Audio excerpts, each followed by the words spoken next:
столице Коми завершился 7-й региональный чемпионат Обилимпикс Республики Коми-2022 по профессиональному мастерству среди инвалидов и лиц с ограниченными возможностями здоровья. На сцене Сыктывкарского колледжа сервиса и связи озвучили имена победителей и призеров. Дорогие участники, независимо от мнения жюри и места, которое вы заняли сегодня, вы все большие молодцы, вы уже победители. Вы бросаете вызов не только своим соперникам, но и самим себе. И доказываете, что многое знаете и умеете.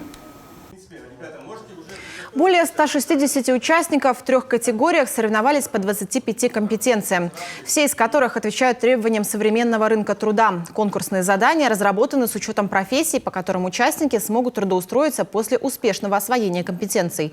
Чемпионат Обилимпикс – один из проектов президентской платформы «Россия – страна возможностей» и проводится при поддержке Минпросвещения России.